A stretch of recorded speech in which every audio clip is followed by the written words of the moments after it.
over here where there was water coming out of the side of the hill, which we kind of traced back to a little spot further up there. So you can see just a trickle of water coming out of the culvert there, which is pretty low right now. But a lot of times in the summer it stops completely, so that's it's pretty good. But did you dig this hole? Mm-hmm. Oh yeah. So the road was originally coming up here and went along up there. I mean, and this was just looked like that down there.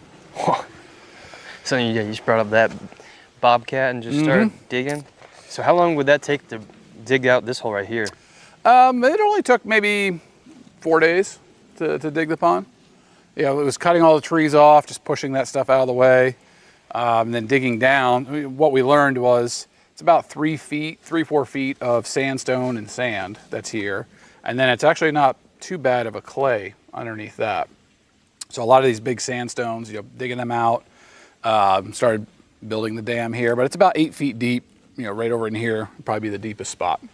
And then I see there's the bucket, and then they have these 2 poles, and it looks like a little pipe there too. What are those 2 things? Yeah, so the way that the overflow works is you never want water spilling over the top of your dam, because that's what will erode it and cut through it, and then your dam's shot. A lot of times what guys will do is they'll put a culvert across the top of the dam, or like a foot down, and that's their overflow.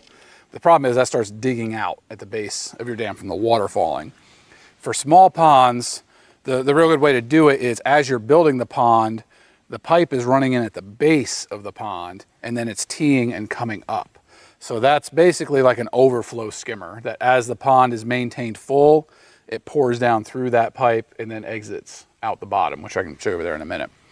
The T-posts are there just to stabilize the 6-inch PVC where it comes up. And you can't, there's one T there, you can see there's another down at the bottom. If we ever need to drain the pond out, all we got to do is just open the caps on those and blow the water out. Underneath, so also running in with the overflow pipe is the water line itself coming in at the base. And that's coming up underneath, and then it's anchored about 18 inches below the surface of the water, and that bucket is acting as a bobber, basically. So as the pond rises and falls, that water line is always going to be about 18 inches from the surface, where basically the stratus where your clearest water is. Is that normal to have that on just a pond like that? Or how'd you go about even doing that, like having that idea to do that? I mean, going through Polyface when I did, this is how they do a lot of their ponds. Most farmers dig ponds and then just let the animals in the pond. And we don't want to do that at all. We want this as a holding area of clean water that can then pressurize a water line down to the rest of the farm. So this is at a high enough elevation that most of the property can be watered from here. And all the way at the bottom, we have about 120 PSI. So there's a lot of pressure down at the bottom just from the gravity pressure of this pond being higher on the property. So is the bottom where we were initially standing where your van is, or is it even where we down? pulled in? Okay, okay. Yeah. I mean, right there where the van parked is probably 90 PSI there. Man, and so what's cool is this gives us, we can look at our water reserve anytime, and also no power, didn't have to drill a well. As long as the earth is gravitating, this water system will work, or if it doesn't freeze. So it's nice to have part of that like low cost infrastructure into developing a property. Especially when it's something as important as water. Yeah, if you don't have water on a property, you're not doing livestock. Yeah, that's the thing. The two pieces of invention or technology that have really revolutionized livestock management is electric fence energizers that are solar powered, just electric fence in general, and polyethylene water line. So that we can have a water system on most any property, and we can have fences and chargers right where we want the animals to be. That's given us as livestock folks a level of management and control that has never been had in the history of livestock management up to the last 50 years.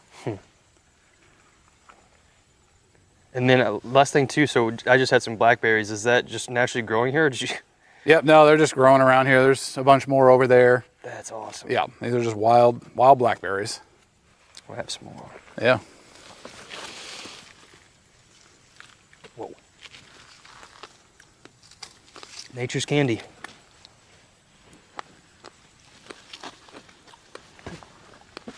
It was cool just from a habitat development. It's like the number of animals that come in and water off of this now from the mountain. Yeah, do you have a camera set up anywhere?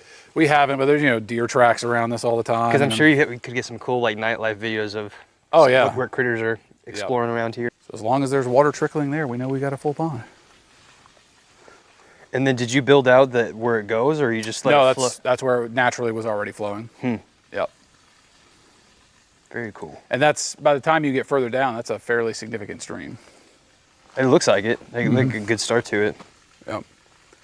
It kind of goes subterranean again, right where that one pond is, but then it pops up further down. And then how do you even put this pipe there when you were building? Like how? I'm always amazed at just the water infrastructure on farms and what it took to build it underground, essentially. So how did you even go about this? Well, as you know, none of this dam was here. This was just, that was grade kind of going up there. So as you start digging it out and get that first layer of what the dam base is going to be, kind of where you think the bottom of the pond is going to be, it's laying in that pipe. So it's, you know, 2 sticks of that, and they're glued together somewhere in here. And then that's actually right here on the end that is bedded in concrete. Okay. So you want to have an anchor point on it, and also so water cannot seep through the dam and pop out where the pipe is. So I think it's concreted up here as well. Yeah, no, that definitely makes sense. And then you're just building the dam on top of it. So very cool. Just a skid steer bucket of dirt at a time. It's a combination of, you know, having the excavator in the hole to dig, and then the skid steer working it, and then you're just driving over it constantly to compact it down. So we recently built it up about another foot here and extended that. It used to be just where the collar of the T is, but we wanted to fill it up a little bit more. Like that is pure sand.